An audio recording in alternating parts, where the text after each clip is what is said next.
Hi, I'm Professor Molly, and I'm going to go over just briefly how to use your defibrillator monitor and what rhythms to shock, synchronize, cardiovert, and transcutaneous pace. But before we start, make sure to follow your own facility's monitor and policy, and also your ACLS and your CPR guidelines. So this is just a basic what rhythms we shock and the difference between shocking, cardioversion, and transcutaneous pacing. So let's first start with the shocking.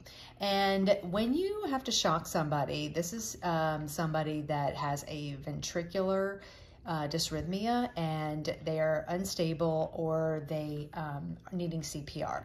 So these are ventricular fibrillations, unstable or pulseless VTAC, so symptomatic.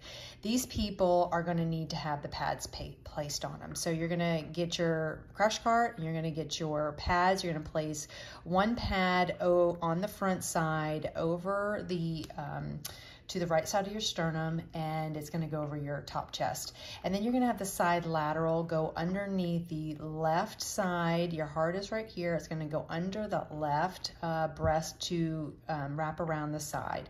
And so basically, if you have a biphasic, that means that you're going to have your pads go from one shock to the other shock and back and forth.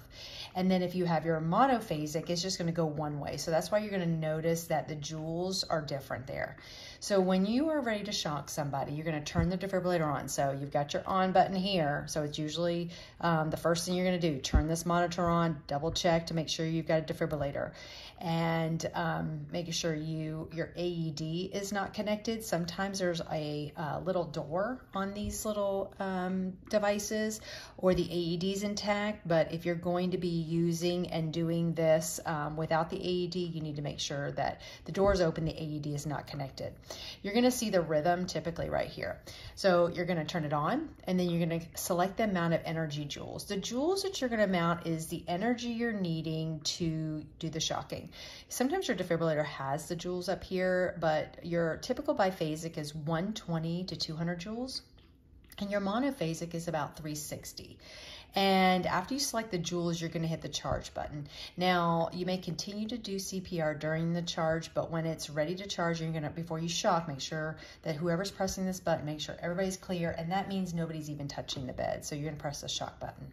So that is what your shocking rhythms are and what you're going to defibrillate. Now, when you're going to synchronize cardiovert somebody, this is different. This is going to be a synchronized. So you're going to have a rhythm with this, and you have to have the EKG leads on. So that's why you have your pads here, and then you're going to have a 5-lead EKG. So you're going to get your rhythms, and that is the biggest difference. So you have to have the EKG leads, or you're not going to be able to synchronize cardiovert. Now, typical synchronized cardioversion, and you're going to start with medications first, but if that is not helpful because the patient is very symptomatic, then you're going to synchronize cardioverт them. And again, follow your protocols for your hospital policy. But we're gonna synchronize cardiovert the type of rhythms which are supraventricular tachycardia, your unstable atrial tachycardia, and your AFib and A-flutter. Now, again, make sure you review your AFib and A-flutter. We don't want to shock anybody if we think that they're at risk for clots. So what you're going to do is, again, we're going to place the EKG leads and the pads on the patient, and we're going to turn it on. So same what we did before, we're going to click the on button, and then we're going to select the sync button. So the sync button is right here. So you're going to find your sync button, and then you're going to choose the best lead. So a lot of times your lead button's here, and you're going to pick the best lead that has a really nice QRS complex, because it's going to look for this R wave.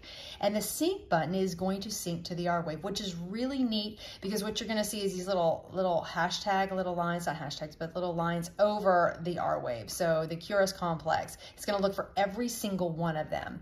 And then what it's going to do, you're going to select your low energy joules. Now, with synchronized cardioversion, they may be awake. You may have given some sedatives, but they may feel this. So, and it doesn't take as much joules to shock and to synchronize cardiovert than it is to defibrillate. So you're going to start typically around the 50 to 100, depends on the size of your patient.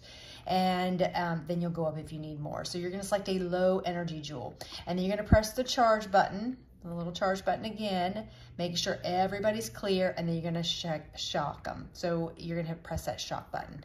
You may have to wait a second to see the shock take place, and because what the monitor is gonna do is gonna sync with the R wave, so it may be a brief pause.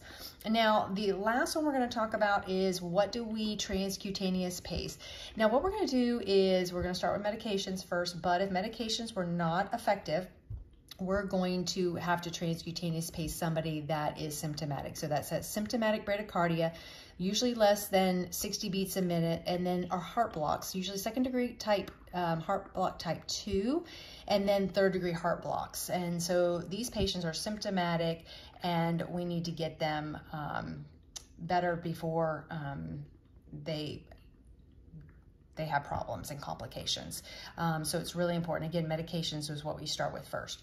So we're gonna do the same thing we did before. Place the EKG leads and the pads on the patient. So again, you're gonna have to use the EKG leads, 5 leads, and the pads, same what we did here, to do both. If you don't have that, it won't work. And then you're gonna turn it on with the green button, and then you're going to select the pace button. So you're gonna have these buttons here. So you're gonna have the pace buttons, and you're gonna have these buttons. So you'll hit the pace button. You're gonna select the type of current you want. Typically, the current we want is to get the capture, and the rate typically defaults to around 60 on some monitors, but the rate is already low for these people. They're symptomatic, they're bradycardic, so a lot of times we may start at 60 or 70, and then you may see some providers want to go up to 80. And then what you're gonna do is you're going to increase your current, which is in milliamps, it's not in joules, so it's milliamps. And you'll start low, and because again, these patients are awake, hopefully they're sedated, but they're gonna feel this because they're gonna feel the transcutaneous pacing on them, so it doesn't feel good. So just trust me on this one, the patients do feel this. And then you're gonna increase it till you see capture. So you're gonna increase the current till you see 100% capture. That means that if you set the rate at 80, then you need to see that 80, the rate is 80, and there is a pacer spike on every QRS complex to make sure that rate is 80, and that you check a pulse on the patient and the patient is feeling better. So again, that is how you make sure you're 100% capture. And then of course your milliamps, that was your threshold, that was the lowest amount that you got 100% capture. So you want to usually increase it around 10 above that, so you make sure that they don't lose some capture along the way. And that is your typical how to defibrillate, what rhythms to shock and synchronize cardiovert and transcutaneous pace. And I hope that really helps, and have a great day.